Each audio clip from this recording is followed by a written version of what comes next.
this actually is because I want to talk about One D&D. This episode is all about One D&D. And the reason is because number one, it's new. It's the first big, I would say arguably the first big rules expansion. It's the first kind of 6th edition, although I don't think they'll call it that, that we've had, since 2014, since 5th edition came out. And I want to talk about it. I just want to sort of go over the rule set that's come in. So what we've got is, I've got them printed out here, and we're going to go through it together. I'm going to tell you what I take from this, my thoughts on this. I'll be telling you whether we're going to be using the One D&D Unearthed Arcana kind of supplementary rules in campaign 2. I might do that. We might bring in and kind of play test. Probably not in time for the survey, but we will certainly play test some of the One D&D rule set. Now, firstly, if you don't know what I'm talking about, Wizards of the Coast have recently announced One D&D, and it's part of their new initiative to test new rules and references for what will probably become the next edition, and well, more than likely, most certainly become the next edition of D&D in 2024. And so they're putting out through Unearthed Arcana, which, by the way, I will talk about why I love Unearthed Arcana so much in a second by making reference to this little tome. Oh, you've never seen this rule book? No, it's because it doesn't exist. It's simply my way of taking one Unearthed Arcana and actually putting it into a hardback book, so I self-printed it. So I love Unearthed Arcana, and it's been a source for some really great rules. So I've lent on Unearthed Arcana quite a lot. Arcana? What do you say? Tomato? I don't know. So I lean on Unearthed Arcana, now I'm stuck in it, quite a lot. When we were doing mass military warfare in the first campaign, quite early on, like within the first 50 games, first 50 sessions, we did some mass military stuff. It was Unearthed Arcana that I went to. Now you can check out Unearthed Arcana by going to the Wizards of the Coast website, the Dungeons and Dragons website, basically, and you'll be able to check out Unearthed Arcana. So I've lent heavily on Unearthed Arcana for tattoos, when they were talking about the mystical tattoos. The mass warfare, like military maneuvers and stuff like that. And what else? Mystic. Of course, the psionics. And in fact, back in 2019, 2020, when we were quite early into campaign 1, Unearthed Arcana released this, the Mystic Plus. Much to my joy. In fact, this was actually released in 2017, this little edition. It's the Mystic Plus, and it was basically their suggestions for how to run psionics in your game. I've always been a massive psionics fan. I don't think it's just for sci-fi. I think it has a very important place. People are like, but it's mental powers. And I'm like, well, is it mental powers, or is it just like the mind is the channel, is the conduit for a power from somewhere else? Like, that's like saying magic is hand powers. It's like hand and voice powers. Well, yeah, that's just the conduit for the power, right? So yeah, the mind is the conduit for the power. It doesn't make it sci-fi. It's just a different kind of power in my campaign anyway. So I love Unearthed Arcana, and basically what they're doing with One D&D is they're releasing the rule sets, this new rule sets, in these little discrete packages for us to test. And I want to talk about the recent one that's come out about the expert classes.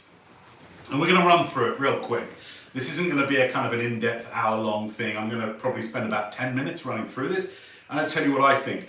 At first glance, this feels to me like the kind of change that came between AD&D in the, 70s, late 70s and 80s, and 2nd edition. The main thing that happened between AD&D and 2nd edition D&D, AD&D, which I was brought up on. Like, I started playing in 87 with the red box set, and then come 89, when AD&D released 2nd edition, I was all over that. My parents bought me all the main rule books for Christmas, and I was like, right, that's it, I'm in. So second edition was what I really came in on. And what differentiated to me mainly second edition from AD&D was that it was just better organized. It was better organized. And if you look at, so I haven't got them here because they're not unpacked yet. This is the new office and I haven't got them out. But even if you look at the rule books for AD&D, in like the late 70s, early 80s, they are heavy going. We're talking, they cram a lot of text on page. There is not much space between the lines. Like, I know this is pre-Microsoft Word. This was this is when desktop publishing was a big deal. But man, oh man, it was tables and words and just crammed in there. And it was heavy going, man. AD&D, those books, tell me what you think. I think they were heavy going. Let's be honest, they were heavy going. What do you mean they weren't heavy going? They're brilliant books, right? And like, yeah, the nostalgia, but man, they're not an easy read. Second edition organized it better. And so what we're seeing, I think, at first glance, with what they're doing with One D&D, is a bit of a backward nod to what they did with second edition. So with second edition, for example, they had the warrior classes, right? And so ranger, paladin, fighters fell in warrior class. That was the deal there. And so you had class, and then so like paladin, ranger, fighter were kind of subclasses of that. And then they introduced kits, so you could have your class, your subclass, and then your kit. And then with kits, which is really it was what is now subclasses. With kits, you had like dozens and dozens. So you could end up with choosing basically being anything you wanted to be. And with second edition, it was about category and scope. Category and scope was what it was all about, is how do we organize this rule set? So you've got this big change in the late 70s, early 80s with AD&D to then in 1989, second edition comes out. And whether you liked it or not, what second edition undoubtedly did was organize it all better. They organized it better. That was the main thing. Formatting, categorization, and organizing the whole thing. So it was a little bit more uniform. It was a little easier to get through these reference manuals. Because remember, they're reference manuals. They don't teach you how to play, like I spoke about in Talks Tenday 1 yesterday, right? They don't teach you how to play. They just give you the rules. And with any reference, you want the information you're after to be easily accessible, and that means being able to organize it not only on the page but in your own mind well. I think One D&D is trying to do that, and think about why, right? We've had this edition of the game now for 8 years, which is one of the longest running editions, surely. Some of you old schoolers out there will be able to correct me. Is this one of the longest running editions? I don't know, but look at this. I've got pretty much all of the adventures and source books here, right? That's a lot. That's a lot of freaking pages. That's like, that's a lot. That's like 36 inches of pages there, right there, ladies and gentlemen, right? So we've got a lot now. The problem is, as you add more and more distinctions and nuances, is that you need to organize it better for people, because somebody coming new to the game now will look at that and go, holy crap. Versus 2014, when 5th edition first came out, and you just had these three here, right? You just had Player's Handbook, Dungeon Master's Guide, Monster Manual, right? So at the beginning of any new edition, it's always pretty straightforward. You've usually got 3 reference books, and it's like, that's it, that's what you need to start playing. And then as the years progress, because obviously the company needs to make money, they're like, no, that's not all you need to start playing. Here's some more things, right? And don't worry about the fact that it makes us money. Don't worry about that. You need these, right? You do need these, to be fair. But it's like they release more and more stuff, right? More and more stuff. And the problem becomes, as a player, and especially as a DM, is like, how do you even organize it all in your head? How do you organize it in your head? And this is usually when, a new edition is required. not only from a business perspective, because there's only so far you can go, think about it as a business. There's only so far that Wizards of the Coast can go with releasing more and more and more and more books before they go, we're scraping the bottom of the barrel now. What are we doing? We'll do a book on bardic instruments, you know, and it's like, come on, guys. We know what this is. You know, we can see what you're doing here. You're running out of ideas.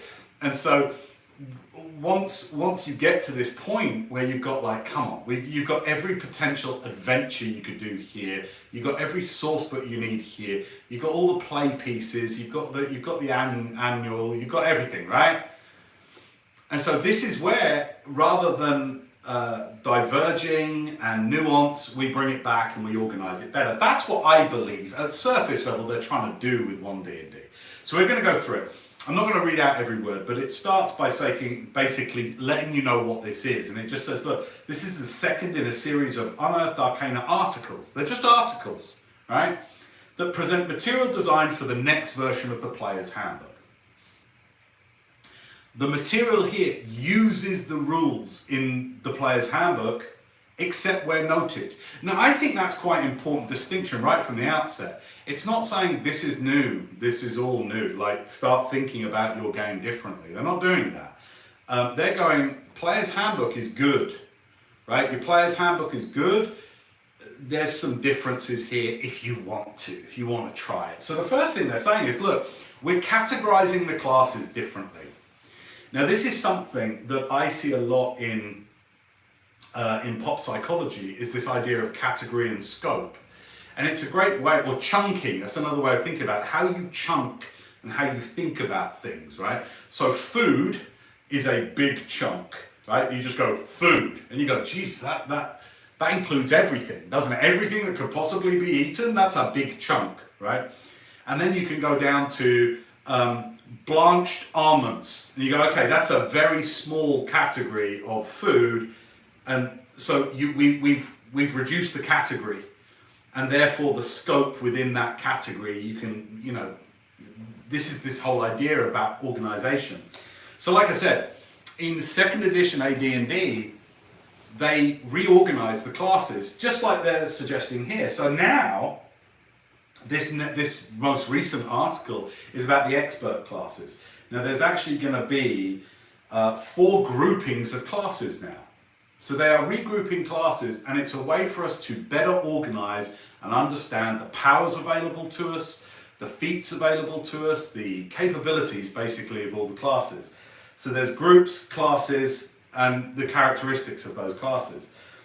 And this one is about the experts, and the experts is Bard, Ranger, Rogue. So immediately here we've got a different categorization than we had presented in AD&D 2nd edition, which basically put Rangers, Paladins and Fighters in one group called Warriors, right? Warriors.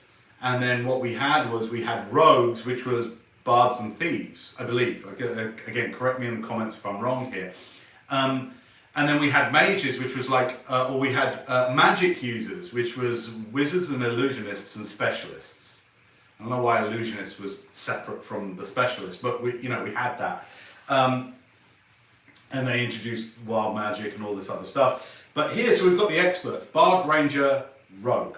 Then we've got the Mages, which is Sorcerer, Warlock, Wizard, and then we've got the Priest, which is Cleric, Druid, Paladin. So they're putting Paladin firmly in the Priest camp with this new categorization. And again, these are just ways to help you organize yourself and your thinking. Because any organization of rules should ideally help organize your thinking.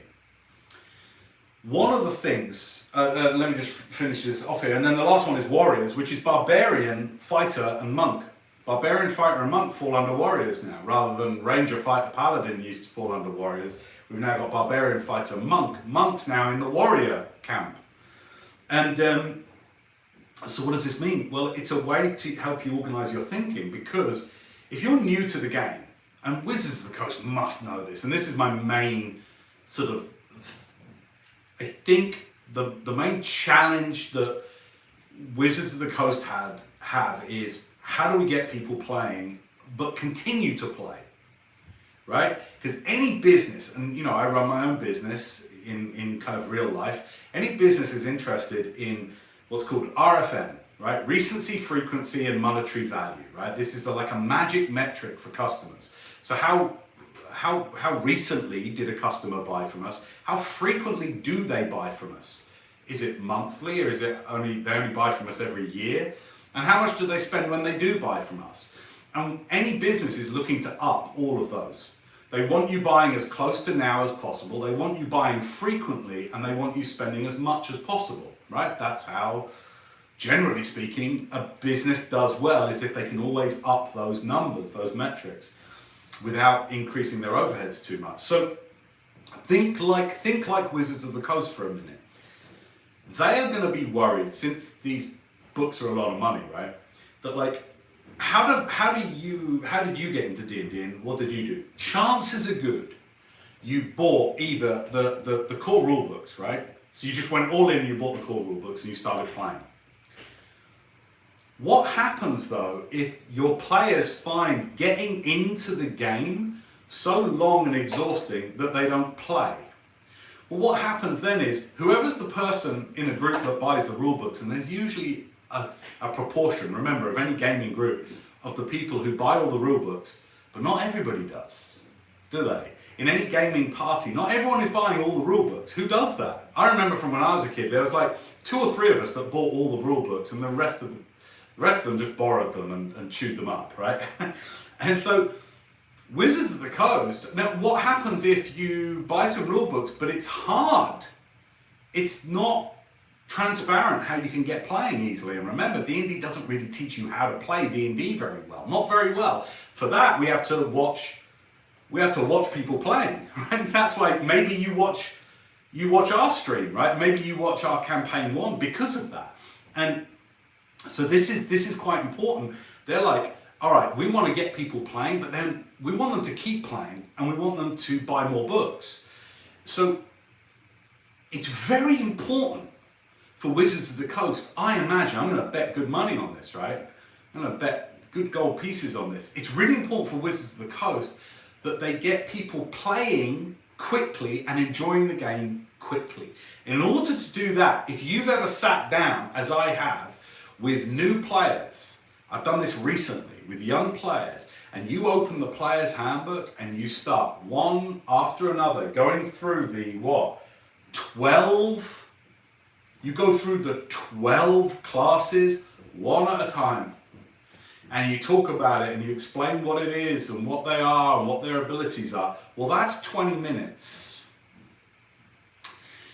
Add to that walking people through the races, right? And the racial choices available to them. Wow, that's another 20 minutes. That's before they've even rolled any dice, damn it, right?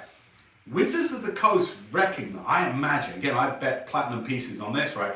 They know we can't have it taking so long for people to start playing the game, right? Like, we need to get people playing.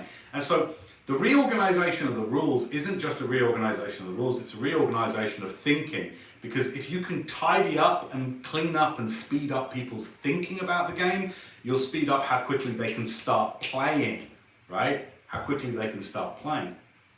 And so what they've done now is they've grouped the classes. They've grouped the classes in this second Unearthed Arcana article. They've grouped the classes into 4 groups. So what that does, people might be like, why? What's the point of that? Well, it's a good way of organizing powers and stuff, but think like Wizards of the Coast for a second. That helps somebody start creating a character quicker. Because if it takes forever for somebody to start and create a character, which it does, let's be honest, it does. It takes 15, 20 minutes to walk somebody through currently all 12 classes. Really, like to explain it to a brand new player who's never played the game before, to walk them through so they can understand them, at least to the point where they can make a choice, that takes time. And that's not even including racial choices, rolling stats, assigning skills, etc. Right? It takes a long time. Watch our session 0, by the way, in campaign 1, our session 0 for campaign 2 that we did recently. You'll get an idea of how long it takes. Because I think our session 0 was like 2.5 hours, and my players have already played 144 games with me, so they already know, and it still took us 2 hours. Wizards of the Coast as a business don't want that. They don't want it taking that long. Why?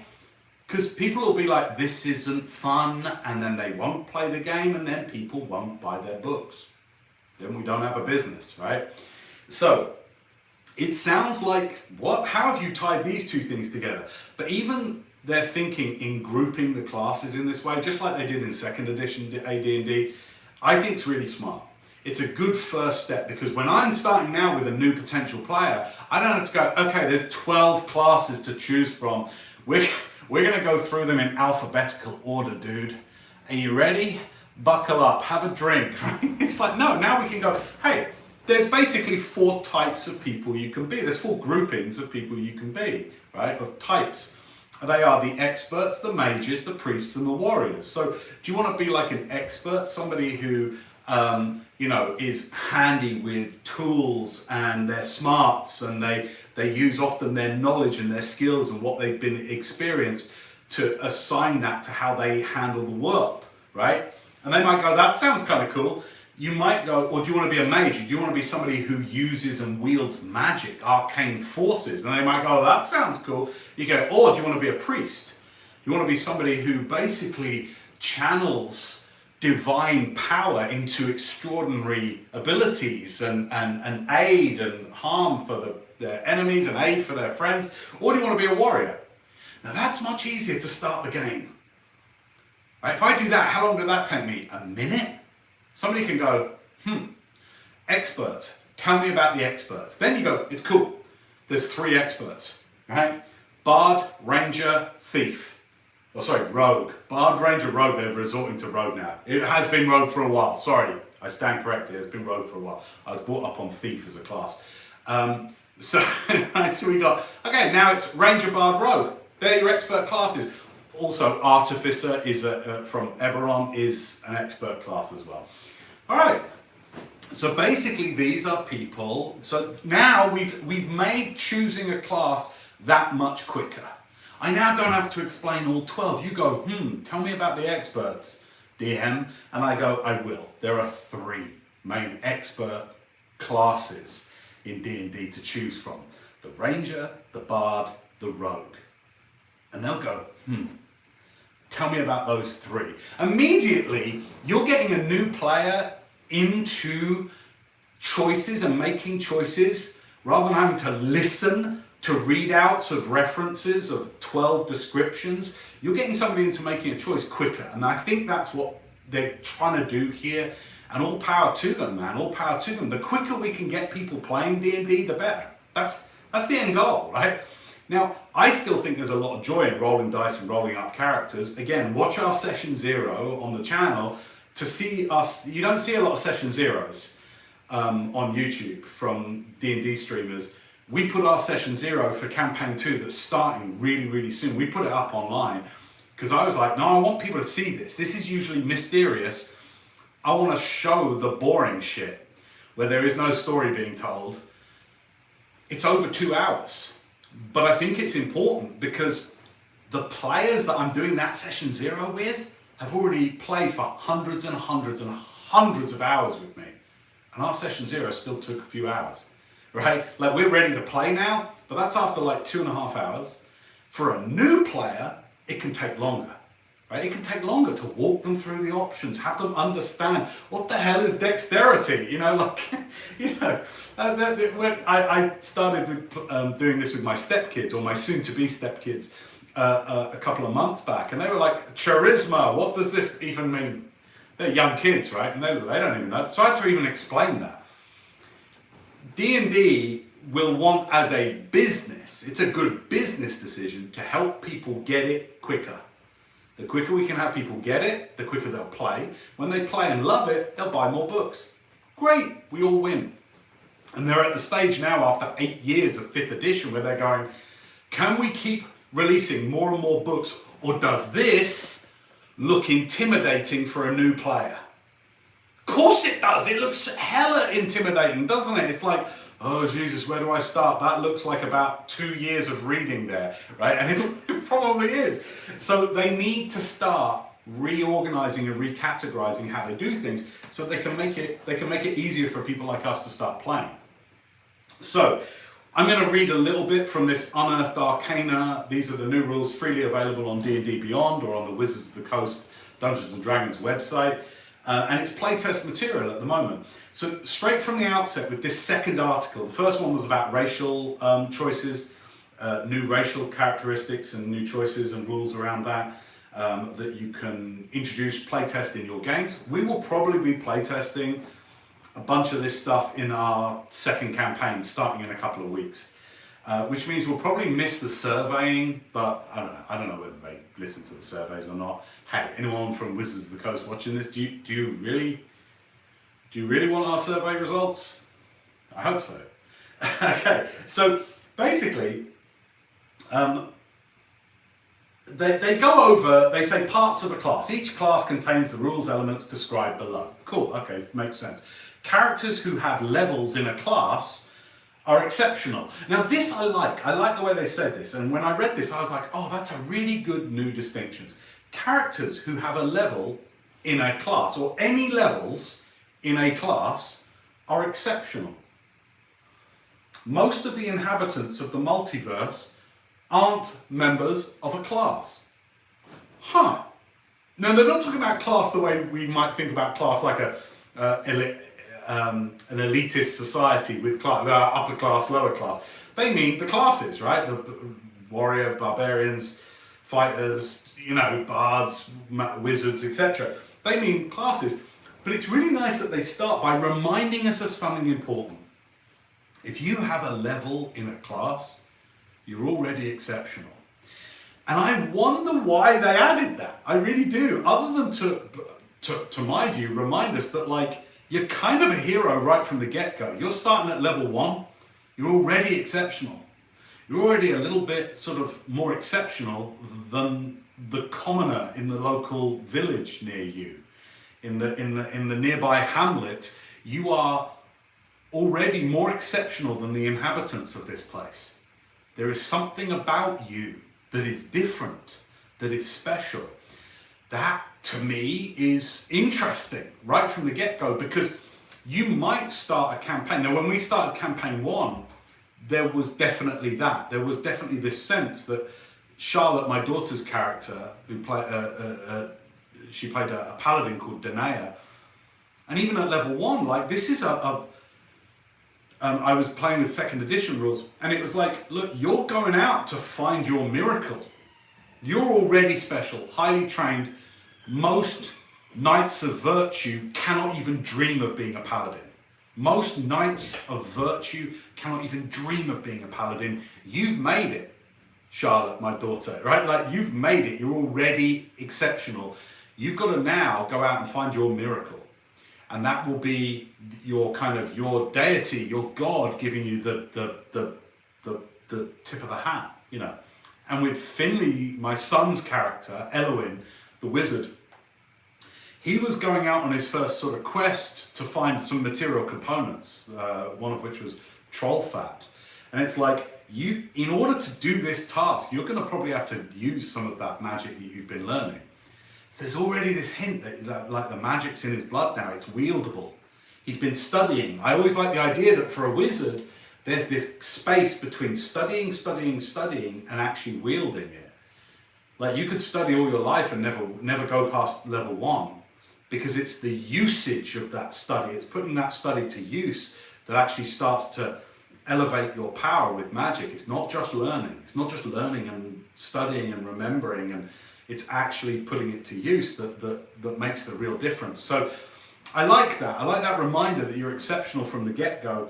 I wonder how that will affect some games and some campaigns and some people who play this game who like to start with bog standard people. I suppose you still can. Right? But it's interesting that they lead with that. The primary ability of a class is critical to some of the class's features. Now, this is what I used to call prime requisite. They used to call it the prime requisite, and your prime requisite was the most important of the 6 stats, the most important one to your class. So for fighters, that's always been strength, right? It's always been strength. You know, for paladins it was always charisma. In fact, in second edition, you had to have, I think it was second edition, you had to have 17 charisma to be a paladin. Like it was that important. And, you know, and so on and so forth. And, you know, for most of the classes, if you don't have a high enough number for your prime requisite, or as they're calling it, the primary ability, you can't be that class. You can't be it. If you want to be a rogue, but you have a dexterity of 11, sorry. That's the way. That's what I was brought up on. You know, sorry, no, you can't. You are too clumsy to be a rogue, right? What if I just stab them? I don't care about being dexterous. I just want to stab them. Well, okay, maybe. Let's see how long your character lives, right? So this is interesting. And then they introduce the groups. So like I said, there's now 4 groups, which I think for new players immediately makes our jobs as dungeon masters a lot easier. Because they've got 4 groups now: experts, mages, priests, and warriors, which harkens back to second edition. So there's definitely a tip of the hat to second edition here for me. Experts are bard, ranger, rogue. Mages are sorcerer, warlock, wizards. Priests are cleric, druid, paladin, and warriors are barbarian, fighter, monk. So now you can help somebody join the game by just talking them through those 4 groups of classes. You can say, are you in the mood for playing like a warrior? You know, somebody who leads with, you know, strength and, you know, wants to fight and defend the weak and, you know, look after your buddies and go into battle first. And, you know, do you want to be that type, or do you want to be a priest? Do you want to be somebody who maybe is you know, out there in the world spreading the word of your deity, your God, and channeling in immense powers given to you, granted to you by a divine being, to help, to hurt, to heal, to do all those things at the same time? Do you want to be a mage? Do you want to be somebody who channels arcane power, magic? Do you want to be that? Great, well, there you go. Or do you want to be an expert? Do you want to be an expert, part of the expert group? This is somebody where you use your wily, your wits, your skills, the expertise that you've gathered over time through your own knowledge, learning, and dedication to a craft, to a skilled trade, right? What do you fancy?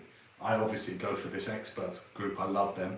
And you go, okay, you like that? Now, how quickly can you get somebody into the game now? Like, yeah, I like experts. Great, there's 3 to choose from. Bard, ranger, rogue. What do you fancy, right? So already I think with One D&D they're making it easier for us to start playing the game. So there's 3 class highlights. It says, here are the 3 highlights in this article. All 3 classes have new features, great, as well as revised versions of old features, cool. When a class offers a decision, a suggested choice is usually presented, especially at lower levels.